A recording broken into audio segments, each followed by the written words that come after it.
Welcome to my channel. இப்போ நம்ம யாரை பற்றி பேசுவோம்னா, நைட்டி வியாபாரத்தை மையமாக வச்சுட்டு ஒரு ட்ராமா போடுற ஃபேமிலி தான் நம்ம இளவரசன் காயத்ரி அம்மையார். அவங்கள மாதிரி ஒரு ட்ராமா ஆர்டிஸ்ட்டு நீங்கள் எங்கேயுமே பார்க்க முடியாது. இப்போ வந்து நைட்டி வியாபாரத்தை கொடி கட்டி பறக்கிற மாதிரி ஒரு பில்டப் போட்டிருப்பாங்க. 2 நாள் தான் ஆச்சு. அந்த அம்மாவுக்கு பயங்கரமான பிஸியாக இருக்குது. பொதுவாக ஒரு துணிக்கடையில் ஓனர் கூடி இந்த அளவுக்கு பிஸி இருந்து நான் பார்த்ததில்ல. அந்த அம்மா பயங்கர பிஸியாக இருக்குது. மொபைலும் கைமாக தான் இருக்குது, பூரா நைட்டிங் கைமாக தான் இருக்குது. பூரா ஃபாரினுக்கு எக்ஸ்போர்ட் பண்ணுற மாதிரி தான் பில்டப் பண்ணியிருப்பாங்க.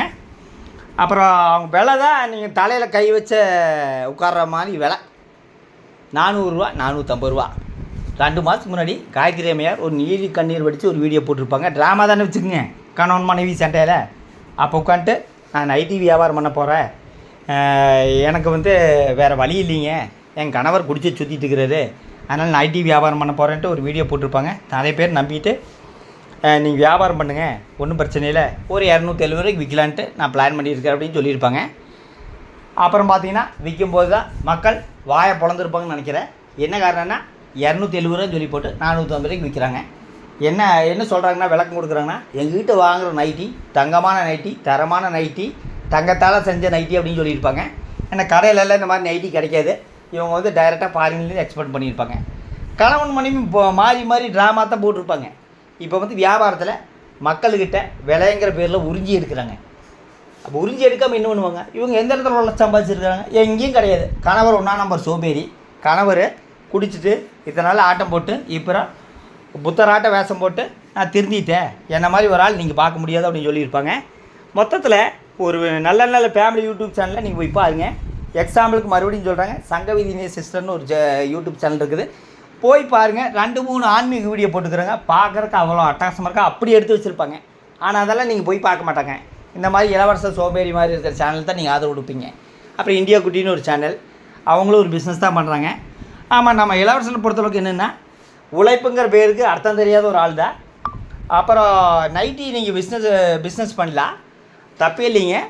ஆனால் பொதுவாக நைட்டி பிஸ்னஸ் பண்ணுறவங்க எப்படி பண்ணுவாங்கன்னா, ஒரு வீடியோ போடுவாங்க, இந்த மாதிரி நாங்கள் வந்து ஒரு இடத்துல நைட்டி வாங்கியிருக்கிறோம், உங்களுக்கு கம்மியான ரேட்டுக்கு கொடுக்குறோம், படிப்படியாக லாபம் வந்தால் கொஞ்சம் விலையாற்றுவான்னு சொல்லுவாங்க. ஆனால் இவன் ஒரேடியாக 400 ரூபாய்க்கு விலையாற்றிக்கிறான்னா மக்களோட விலையை உறிஞ்சி எடுக்கிறாங்க. அவங்கெல்லாம் கஷ்டப்பட்டு சம்பாதிச்சதை நாங்கள் வந்து உறிஞ்சி எடுக்கிறோம். ஏன்னா நாங்கள் எந்த இடத்துலையுமே உழைச்சி முன்னேறினா அர்த்தமே கிடையாது. அப்புறம் இளவரசன் என்ன சொல்கிறாருன்னா, நேற்று எனக்கு வேலையே செய்ய முடியலைங்க, ஏன்னா இவர் காலையிலேருந்து சாயந்தரம் வரைக்கும் பயங்கரமான கஷ்டப்படுறாரு. என்ன வேலைன்னா, மொபைலில் வீடியோ எடுத்து எடிட் பண்ணி கொடுன்ட்டு யார் சொல்கிறாங்கன்னா, காயத்ரி அம்மையார். அப்போ இதுலேருந்து என்ன தெரியுது, இவங்க 2 பேருமே 2 மாதமாக ட்ராமா போட்டு சண்டை பிடிக்கிற வீடியோ யார் எடிட் பண்ணி கொடுக்குறது? நம்ம இளவரசர் தான். பேருக்கு தான் இவங்களுக்கு சண்டை, ஆனால் ட்ராமாங்கிறது இது இவங்களுக்கு, ஆனால் மக்களுக்கு உண்மையான சண்டைங்கிறத தெரியும். ஆனால் மொத்தத்தில் பார்த்திங்கன்னா இவங்க 2 பேரும் போடுற பித்தலாட்டம் தான். அப்புறம் காயத்ரி அம்மையார் 2 நாள் பயங்கரமாக பிஸியாக இருந்திருப்பாங்க. ஒரு டெக்ஸ்டைல் தொழிலதிபருக்கு இந்த அளவுக்கு பிஸியாக இருந்து நான் பார்த்ததில்லை.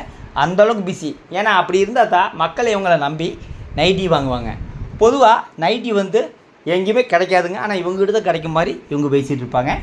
மொத்தத்தில் 440 ரூபாயிலேருந்து 330 ரூபாய்க்கு வந்துருச்சு. அடுத்து 200 ரூபாய்க்கு வரும்னு நினைக்கிறேன். நேற்று இளவரசர் என்ன சொல்கிறேன்னா, எங்கிட்ட எல்லோரும் கேட்குறாங்க அதிக விலைன்ட்டு, விலை சொல்லு அப்படிங்கிறாரு. அப்புறம் 330 ரூபான்னு சொல்கிறாங்களாம்மா. பார்த்துங்க எப்படி ஒரு ட்ராமா, மக்களை நம்ப வரைக்கும் எப்படி ஒரு ட்ராமா. இன்றைக்கி ஈரோடு சந்தையிலையுமே திருப்பூர் சந்தையிலுமே நைட்டி 150 ரூபாயிலேருந்து 200 ரூபாய் வரைக்கும் ஃபஸ்ட் கிளாஸான நைட்டி இருக்குது. அதெல்லாம் இவங்க வாங்கிட்டு வந்துட்டு அடிமாட்டு ரேட்டு வாங்கிட்டு வந்துட்டு 450 ரூபாய்க்கு விற்கிறாங்கன்னா, ஒரே நாளில் இளவரச பணக்காரன முடிவு பண்ணிக்கிறாரு இருக்குது. ஒரே மாதத்தில் அப்போ தானே வீடு கட்ட முடியுங்க, இலவசமாக வீடு கட்ட முடியும், ஏசி வாங்க முடியும், ஃப்ரிட்ஜு வாங்க முடியும். நேற்று ஒரு வீடியோ போட்டிருப்பாங்கன்னு நினைக்கிறேன். அந்த வீடியோவில் நாங்களும் வீடு கட்ட போகிறோன்ட்டு ஒரு வீடியோ போட்டிருப்பாங்க. அந்த டைட்டில் பார்த்திங்கன்னா, இன்றைக்கி எப்படின்னா, நாங்கள் அம்மா வீட்டுக்கு போகிறோன்ட்டு டைட்டில் மாற்றிருப்பாங்க. ஆனால் இவர் வீடு கட்டோன்னு நினைக்கிறது எப்படின்னா, எந்த வித உழைப்பும் இல்லாமல் இலவச வருமானத்தில் வீடு கட்டோன்னு நினைக்கிறாரு. அது வந்து எந்த காலத்துலையும் நடக்காது. அப்படி நடக்கணுன்னா அவங்க முட்டாள் சப்ஸ்கிரைபர் அவங்க வீடியோ பார்த்து ரசிக்கணும். அப்புறம் இளவரசன் என்ன சொன்னார்னா, எங்கள் சேனலில் நல்ல வீடியோ வரும், காமெடி வீடியோ வரும்னு சொன்னார். அப்போ சொல்லி 2 நாள் ஆச்சு. அருமையான வீடியோ வந்துக்கு, நாய்க்குட்டியை வீட்டுக்குள்ளே உட்காந்துட்டு அதுக்கு சாப்பாடு விட்டதான் நல்ல வீடியோவா. அப்புறம் எப்பவும் போல் கணவன் மனைவி லைவ் வீடியோவில் காலையில் சண்டை பிடிக்கிறாங்க, நைட்டி வியாபாரத்தை வச்சு சண்டை பிடிக்கிறாங்க. பொதுவாக ஒரு துணிக்கடைக்கார நைட்டி விற்கணுன்னா ஒரு 200 ரூபாய்க்கு வாங்கி கம்மியான லாபத்தில் தான் எல்லாம் விற்பாங்க. அப்படி விற்றா தான் அவங்க கடைக்கு கஸ்டமர் வருவாங்க. ஆனால் இவங்களுக்கு அப்படியெல்லாம் கிடையாது. மக்கள்கிட்ட நாங்கள் அங்கே நல்லது பண்ணுறோம் இங்கே நல்லதுன்னு சொல்லி போட்டு மக்கள் மேலே விலை சுமத்தி எப்படியாவது ஏமாற்றிட்டு நைட்டி விற்கணும்.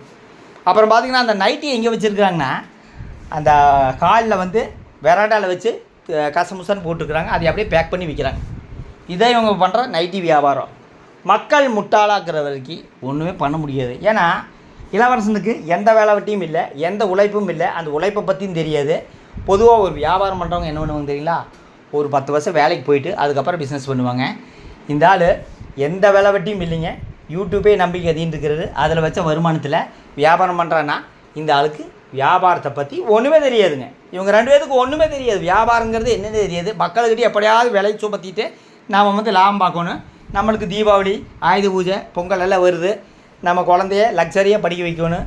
இதெல்லாம் வருமானம் இங்கே நாம் வந்து எந்த இடத்துல முளைச்சதில்லை, உழைக்கவும் மாட்டோம், எந்த காலத்துலையும் நடக்காது. அப்போ மக்கள்கிட்டே ஏமாற்றிட்டு வருமானம் பார்க்கலான்னு இவங்க பிளானு. இதில் வந்து பெருமை வேறு. ஒரு பிஸ்னஸுக்கு ஒரு ஆள் இன்வெஸ்ட் பண்ணோன்னா அதில் வந்து எப்படி வருமானம், கஷ்டப்பட்டு உழைச்சா தான் அந்த இன்வெஸ்ட் பண்ண முடியும். ஆனால் இவங்க எந்த இடத்துல கஷ்டப்பட்டு இன்வெஸ்ட் பண்ணி அந்த நைட்டி வியாபாரம் பண்ணுறாங்க, எங்கேயும் கிடையாது. அப்புறம் அதே மக்கள்கிட்ட அதிக விலை கொடுத்து இன்றைக்கி வந்து வியாபாரம் பண்ணுறாங்கன்னா இவங்களால என்ன சொல்கிறது. மொத்தத்தில் பார்த்தீங்கன்னா காயத்ரி அம்மையார் மாதிரி ஒரு ட்ராமா ஆர்டிஸ்ட்டை நீங்கள் எங்கேயுமே பார்க்க முடியாது. 2 பேர் சண்டை பிடிப்பாங்க, அது எடிட் பண்ணுறது 2 பேர் சேர்ந்து தான் எடிட் பண்ணுவாங்க. அதுதான் ட்ராமாங்கிறது. மொத்தத்தில் இவங்ககிட்ட ஒரு டைம் நைட்டி வாங்கினா அடுத்த டைம் வாங்க மாட்டாங்க. என்ன காரணம்னா நைட்டி இன்றைக்கி குப்பையாட்டம் வந்து 200 250 ரூபாய்க்கு எல்லா மார்க்கெட்லேயும் கிடைக்கிது. இவங்ககிட்ட தான் தங்கமான நைட்டி, தரமான நைட்டின்னு சொல்லுவாங்க. ஆனால் மொத்தத்தில் இளவரசனுக்கு என்ன நினப்புன்னா நம்ம என்ன சொன்னாலும் நம்பிக்குவாங்க, நம்மக்கிட்ட சேல்ஸ் வாங்கிக்குவாங்க அப்படின்னு நினைக்கிறாங்க. மக்கள் வந்து இன்றைக்குமே தெளிவாக இருக்கிறாங்க. அது இவங்களுக்கெல்லாம்